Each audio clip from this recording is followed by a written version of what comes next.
Topik kita pada malam ini adalah berkenaan dengan apakah cabaran kruing di Malaysia semasa tempoh PKP, iaitu Perintah Kawalan Pergerakan, daripada 18 Mac 2020 sehingga setakat ini 9 Jun 2020. Saya menggariskan 9 cabaran utama yang dihadapi oleh kruing di Malaysia. Yang pertama, training center ataupun tempat untuk medical telah ditutup. Kebanyakan training center telah menutup operasi mereka.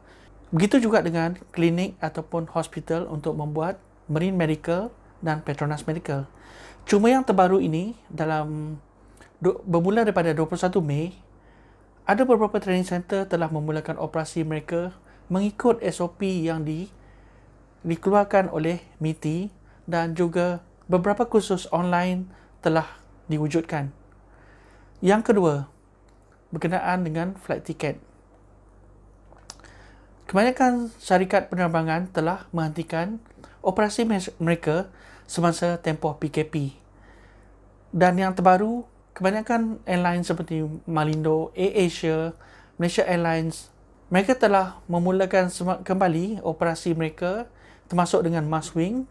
Mereka tidak mampu untuk menampung permintaan sama ada kerajaan negeri yang ingin membawa balik pelajar ataupun pelaut yang ingin pergi untuk bekerja. Dan kebanyakan flight tiket tersebut agak terhad dan juga hanya pada tarikh-tarikh yang tertentu yang dapat dibooking, ataupun ada sebahagian daripada sektor itu terpaksa di-cancel dan diberikan tarikh yang baru. Yang ketiga, berkenaan dengan transportation.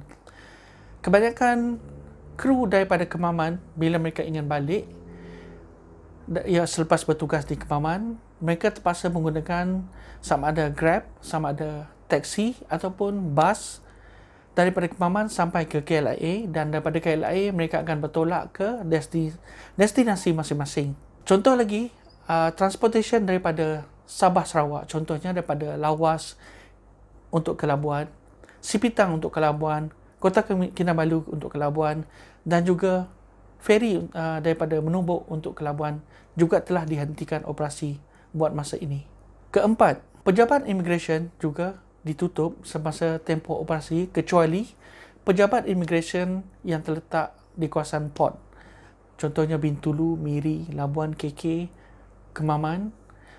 Pejabat ini masih lagi beroperasi. Tetapi pejabat yang menerima permohonan untuk work permit application ataupun renewal untuk work permit setakat ini masih ditutup. Yang kelima, formalities. Saya mengambil contoh seorang kru daripada Sarawak.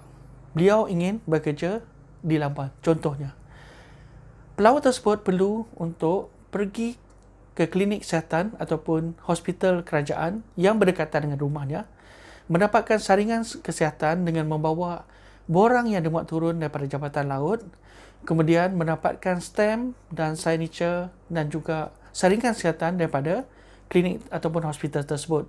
Kemudian pelaut itu akan pergi ke balai polis untuk mendapatkan kebenaran untuk interstate, pergerakan dari negeri ke negeri. Setelah mendapatkan kebenaran daripada pihak polis, barulah pihak kruing akan membeli flight ticket kepada pelaut tersebut. Dan pelaut yang ingin bergerak daripada Sarawak ke Labuan perlu mendapatkan kebenaran secara online daripada Sarawak Disaster Management Community dan membuat submission secara online. Dan proses ini mengambil masa 12 jam untuk mendapatkan approval. Yang keenam, quarantine. Rata-rata Sabah, Sarawak dan juga Labuan, pelaut diperlukan untuk kuarantin selama 14 hari. Terdapat juga pelaut yang baru sign off daripada Labuan, kuarantin selama 14 hari di Labuan selepas sign off, dan apabila masuk ke Sarawak, mereka juga perlu untuk kuarantin lagi sekali selama 14 hari. Perkara yang ketujuh, hotel kebanyakan penuh semasa tempoh PKP. Ini adalah kerana 14 hari kuarantin telah memakan masa yang agak panjang, kerana ini adalah tempoh yang disarankan WHO, World Health Organization, iaitu untuk tempoh matang bagi COVID-19. Dan kebanyakan kru yang sign on, mereka perlu untuk menjalani kuarantin selama 14 hari. Begitu juga dengan pelaut yang sign off daripada kapal. Mereka perlu menjalani selama 14 hari kuarantin sebelum dibenarkan untuk balik. Perkara yang ke-8. Semasa video ini dibuat, sekarang adalah tempoh PKP yang ke-5, iaitu 5 hari lagi untuk Hari Raya. Kebanyakan pelaut mengambil peluang ini untuk berhari raya bersama keluarga mereka di kampung dan mula akan bekerja selepas tempoh perayaan. Tetapi setakat ini flight ticket rata-ratanya dah penuh dan full, dan untuk flight yang paling awal untuk mereka kembali bertugas dalam bulan Jun. Cabaran yang ke-9 adalah SOP kemasukan kru ke Sabah, Sarawak dan Labuan yang berbeza dan berubah mengikut keadaan semasa wabak COVID-19. Walaupun begitu, banyak cabaran yang dihadapi oleh pelaut Malaysia, namun crew change ataupun pertukaran anak kapal sama ada untuk sign on dan sign off berjalan dengan lancar bagi pelaut Malaysia. Kami pihak kru Malaysia ingin mengucapkan terima kasih kepada semua, terutamanya pelaut Malaysia, kerana memberikan kerjasama yang sangat penuh. Walaupun ada di kalangan mereka yang merungut di atas kapal telah overdue ataupun telah habis tempoh kontrak dan mereka ingin pulang, terpaksa menjalani kuarantin. Bagi pelaut yang ingin join ke kapal, mereka juga tak dapat join ke kapal kerana ada sebahagian daripada pelaut ini sijil ataupun medical mereka hampir expired dan mereka tidak dapat untuk join kapal dalam tempoh PKP tersebut, sehinggalah training center dibuka.